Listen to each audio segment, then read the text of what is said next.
आज हम जानेंगे जैनिज्म या जैन धर्म के आधार पर कौन सा पाप करने से या कौन सा पुण्य करने से कैसा फल मिलता है। वो जानेंगे भगवान महावीर के साक्षात ज्ञान से, जिसमें भगवान महावीर के प्रमुख शिष्य गौतम उनसे इसी से संबंधित प्रश्न करते हैं। आगे बढ़ने से पहले अगर आप चैनल पर नए हैं तो सब्सक्राइब कर दें और वीडियो को लाइक और शेयर। तो पहला प्रश्न, दूसरों की रखी हुई अमानत हड़प जाने से किस प्रकार का फल मिलता है। तो जो व्यक्ति दूसरों की अमानत जमीन जायदाद को हड़प लेता है, उसका बड़े ही लाड प्यार से पाला पोसा हुआ पुत्र युवा अवस्था या जवानी में ही मर जाता है। जो व्यक्ति हमेशा अवगुण ढूंढता है यानी छिद्रान्वेषी बनकर देव गुरु धर्म की निंदा करता है, उसका अगला जन्म गूंगे के रूप में होता है या वो मनुष्य गूंगा बनता है। जो व्यक्ति शहद के छत्ते के नीचे धुएं का प्रयोग करके मधुमक्खियों को उड़ाकर या उनको जलाकर छत्ते को गिराता है, वो मनुष्य अपने अगले जन्म में अंधे के रूप में पैदा होता है।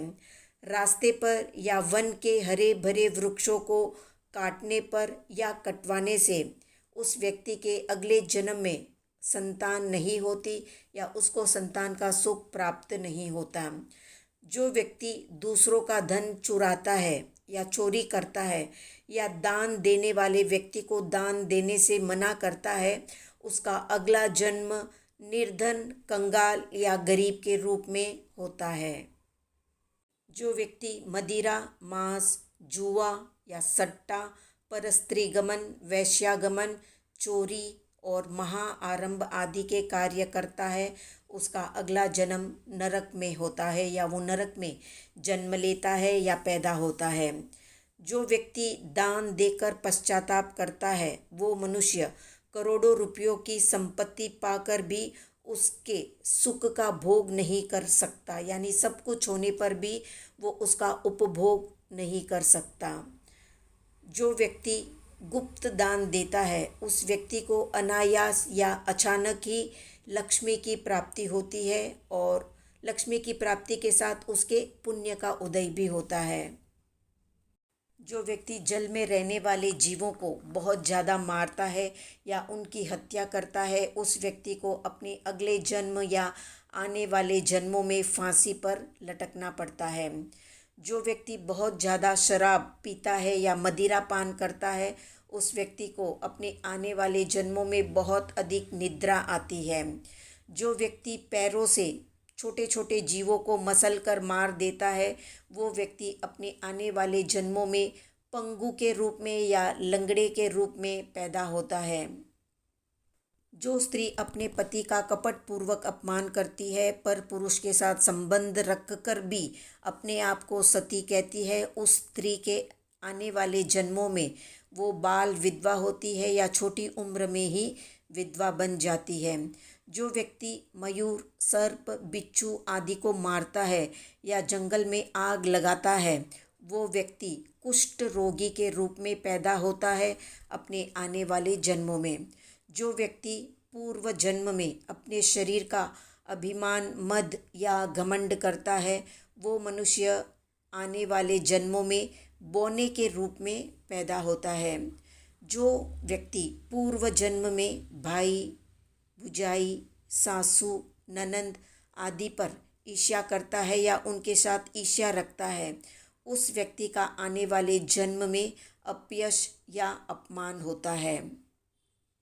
जिस व्यक्ति ने अपने पूर्व जन्म में 5 इंद्रिय वाले जीवों का मांस खाया और मधुर भाषी व्यक्ति का अपमान किया, उस व्यक्ति का आने वाले जन्मों में वो कितना भी मीठा बोलेगा तो भी उसको या अन्य लोगों को वो बहुत कटु ही लगेगा, यानी उसकी मीठी वाणी भी लोगों को कटु ही लगेगी। जो व्यक्ति 4 तीर्थ यानी साधु, साध्वी, श्रावक, श्राविका के बारे में अवर्णवाद या निंदा करता है या विपरीत बोलता है, वो व्यक्ति आने वाले जन्मों में कुबड़े के रूप में पैदा होता है। जो व्यक्ति अपने शरीर का, रूप का और बल का अभिमान करता है, घमंड करता है या मद करता है वो व्यक्ति अपने आने वाले जन्मों में पागल बनता है। जो व्यक्ति बहुत ही ज़्यादा आरंभ परिग्रह करता है या रखता है वो व्यक्ति भारी कर्मी यानी बहुत ज़्यादा भारी कर्मी होता है अपने आने वाले जन्मों में। जो व्यक्ति धर्म करने वाले को अंतराय देता है या दीक्षा लेने वाले व्यक्ति को अंतराय देता है, उसको दीक्षा लेने से मना करता है, उस व्यक्ति का आने वाला जन्म यानी उसके अगले जन्म में वो अनेक जन्मों तक अंधा, बहरा और गूंगा होता है या गूंगे के रूप में जन्म लेता है। कई जन्मों तक उसे जैन धर्म का मिलना ही दुर्लभ हो जाता है। जो व्यक्ति रोगियों को दुख देता है, उनकी निंदा करता है, हंसी मजाक उड़ाता है, औषधि आदि में अंतराय देता है, असाता उत्पन्न करता है, साधुओं के मलिन वस्त्र देखकर घृणा या अरुचि जताता है, इन सब कारणों से उस व्यक्ति को आने वाले जन्मों में रोगमय शरीर की प्राप्त होती है। यानी बहुत सारे रोग उसके शरीर में लेकर ही वो पैदा होता है। जो व्यक्ति रुचिपूर्वक ब्रह्मचर्य का पालन करता है और तपस्या करता है, उस व्यक्ति को अपने आने वाले जन्मों में सुंदर रूप, लावण्य, चातुर्य आदि की प्राप्ति होती है। जो व्यक्ति दीक्षा की दलाली करता है, उस व्यक्ति के तीर्थंकर गोत्र यानी तीर्थंकर नाम गोत्र कर्म का बंधन होता है, जिससे वो भविष्य में तीर्थंकर बनता है।